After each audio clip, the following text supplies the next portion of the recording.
My name is Colby Young. I am the creator of For the King. I am a co-founder of IronOak Games, and I'm currently the lead designer. I started working on this game. I called it the Black Gate. It was just this board game I was making. It was based off of Ultima. It's created by Richard Garriott, so he's kind of one of my game design heroes.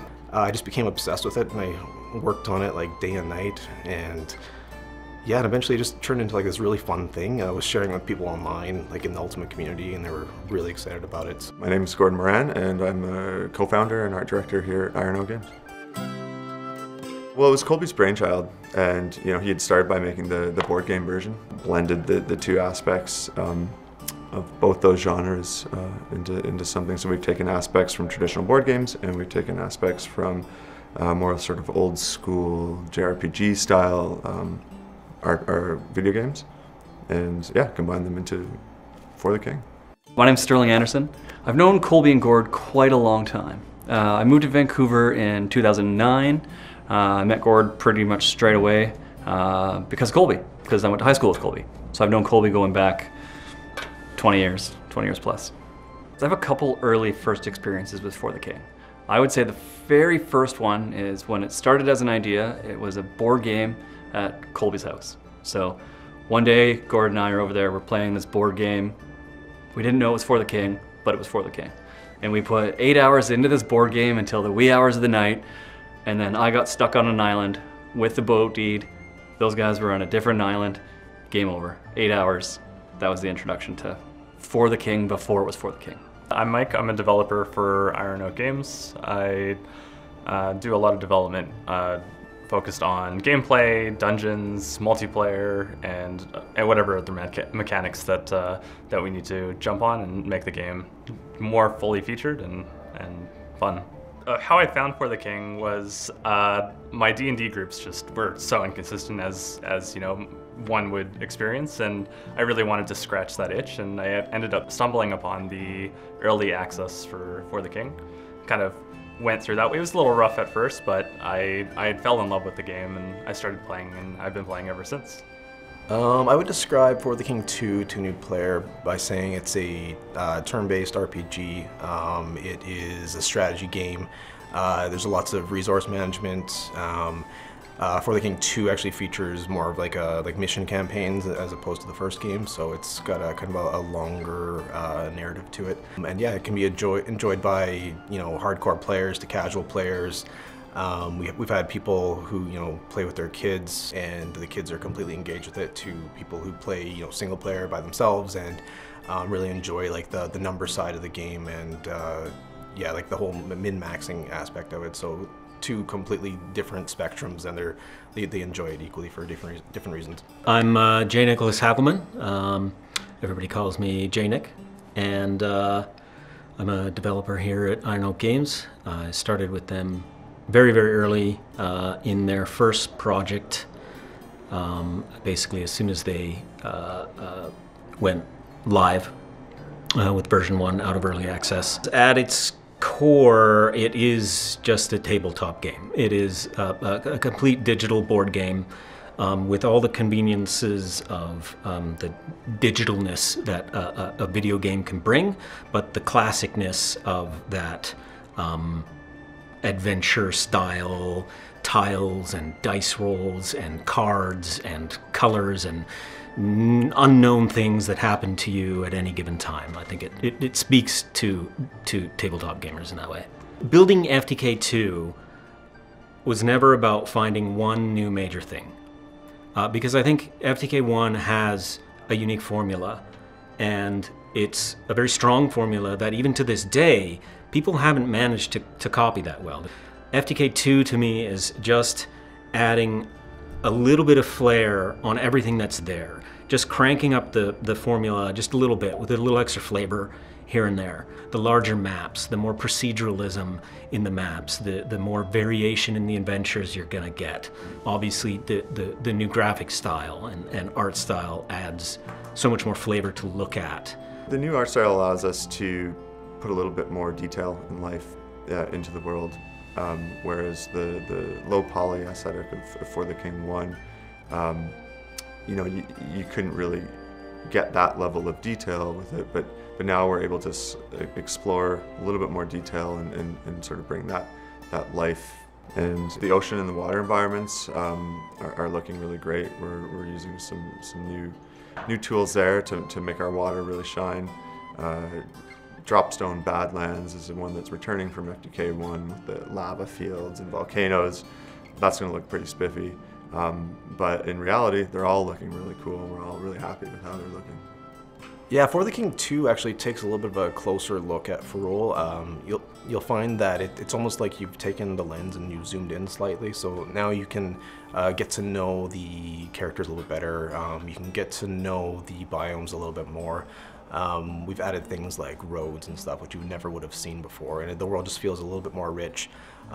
We've added a lot of new fun biomes. There's a lot of familiar ones too, so you're going to be seeing, you know, the Guardian Forest and all that, but new places that you've never experienced either. So it's going to be a lot of fun. One of the few critiques we had on For the King 1 was that when you sat down in the adventure, you were there for the long haul. And if you're there, it could be a long adventure. It could be 10 hours, 12 hours. It's a really long playthrough. So in For the King 2, we still have a really long adventure, but we've broken it down into more of an adventure campaign style. And you still have this really long, detailed story to get through in the land of Ferrule, but you can do it at your own pace in your own time now, and you can break it down into bite-sized chunks, or you can play these really long sessions with your friends. Some of the big changes, like the tactical style of combat that we're going to with a grid, that's a big improvement, that's a big change. So yeah, the battle grid in For the King 2 is quite a versatile system. For the King 1 players are quite used to the 3-character 1-2-3 system. In the battle grid, you're going to have a new sense of movement. You're going to be able to move around burning areas. You're going to be able to poison areas and push people into them. The sense of movement really plays into the gameplay. It gives you new strategies to set up. It gives you new situations to get out of.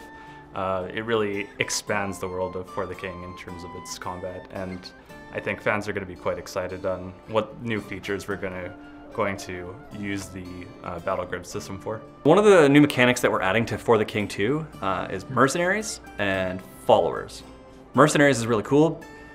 Works like you would think like a mercenary. You walk into town, walk into that dusty saloon, you find a guy saddled up to the bar, you pay him some money, and he's going to go out on your adventure with you. We have a whole bunch of different classes that you can hire. They're going to have different perks, different abilities, so that way you can kind of mix and match your play style with your mercenary to your party, and more importantly to the adventure that you're on. Mercenaries and pets are a new addition to the game. It's one of the new features that we're really excited about, and what's neat about it is you can now change the dynamics of your party mid-game by hiring, say, an archer or a magic user. You can fill in gaps where your strategies may be falling a little bit short. So if you need to tackle a really difficult dungeon, you might want to bring in some extra firepower and go hire, like, you know, a powerful mercenary in town. He can help you kind of overcome like a few obstacles for the cost of gold, of course. The pets are also really fun. Essentially you can find encounters in the wild, and using like just, you know, slot rolls and everything, the reward of an encounter can be that you've befriended a wolf or a spider or an eagle or something like that. So they're a little bit squishier, so maybe they won't last like the entire campaign, but like it's just kind of a fun element that kind of adds to like the whole story of the adventure, and they can, like, you know, aid you in combat a little bit, and yeah, so it's pretty fun. So I think fans are going to love some of the new features like mercs, where you can take a wolf companion, or you can go hire a buddy at a tavern and go dungeon crawling with them, or even jump on a land boat and go for a nice cruise along the lands of Ferrule. I think land boats really adds to that sense of movement. I think, you know, in For the King 1, boat travel was so integral to having to get from place to place, especially if, you know, if there's a body of water in your way. Now, the land of Ferrule is so large that you're going to need to get around a lot faster, a lot quicker, and with a lot more friends. And that kind of brings us to having 4 players that you can all jump in the land boat with. And, you know, we'll find times where we're jumping out of the land boat having to deal with like a naughty goblin, or sometimes we'll just want to go and grab the nearest loot. I love playing For the King with my friends because you get to share in this seemingly simple adventure that always goes off the rails. And it speaks to me in the same way that playing D&D does. And I know they're wildly different mechanically, but that emotional feeling you get from what's going to happen, oh my god, we screwed up, or the rush of needing to finish something on time or deal with your resources, it's all the same, right? And sharing that with other friends is really the best part about it. The way we describe co-op on For the King is hilarious misfortune.